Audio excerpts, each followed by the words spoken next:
Hi everybody, today we're going to be reading Amanda's Butterfly by Nick Butterworth.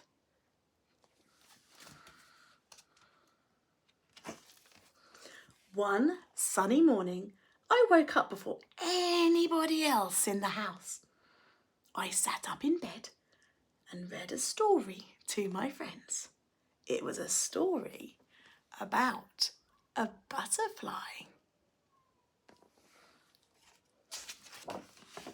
The story gave me an idea. I decided to catch a butterfly. All I needed was my butterfly net.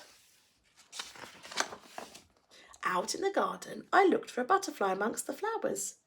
You have to move slowly with butterflies. They hide if you're too twitchy. I think I must have twitched by the chrysanthemums. I decided to look at a patch of long grass and poppies at the end of the garden. Suddenly the sun went in. The sky filled with clouds. Then it started to rain. The rain got heavier. I thought I'd better take some shelter. Yeah, you don't want to get wet. I sat in the shed and waited. I watched the rain splashing on the windowsill and in the puddles on the path. It went on and on. Suddenly a little box of screws fell onto the bench next to me. It made me jump. What made it fall? Then I knew. Behind the box I could see the tip of a beautiful wing. Very slowly I reached for my butterfly net. But as I pulled away the box, I got a big surprise. It wasn't a butterfly, it was a fairy, a real fairy, a really real fairy. How exciting. The fairy looked upset. She had torn her wing on some thorns. She couldn't fly, and because she couldn't fly, she couldn't get back home. I knew I must help the fairy, but I didn't know how. I told her not to worry. My dad's good at mending things. He nailed the door back on my doll's house yesterday. Perhaps. What's she thinking? No, that wasn't a good idea.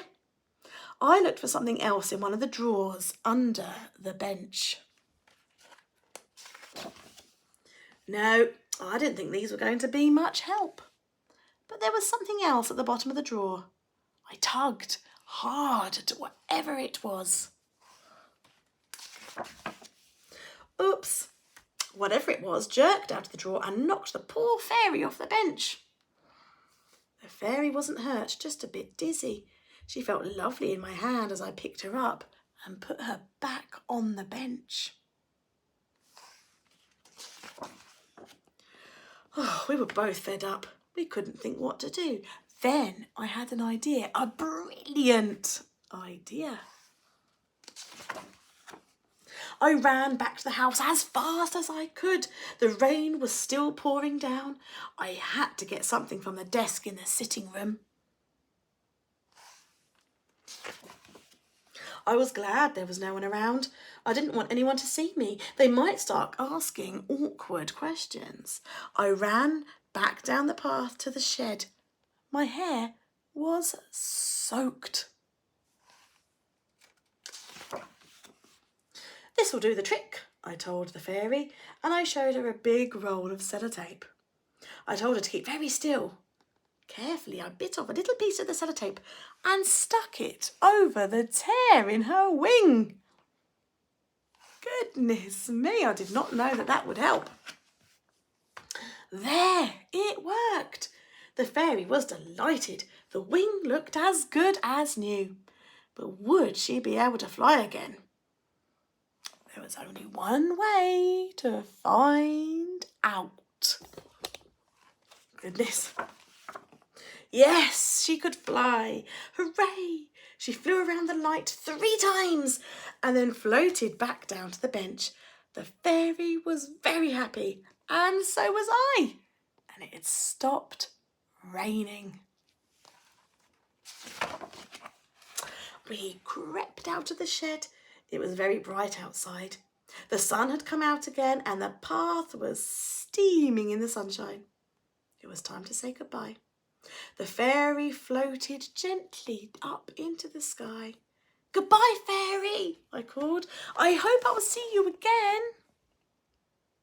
There she goes. Oh, I really, really do. Hope you enjoyed that. Are you going to go looking for fairies? I think I might go looking for fairies.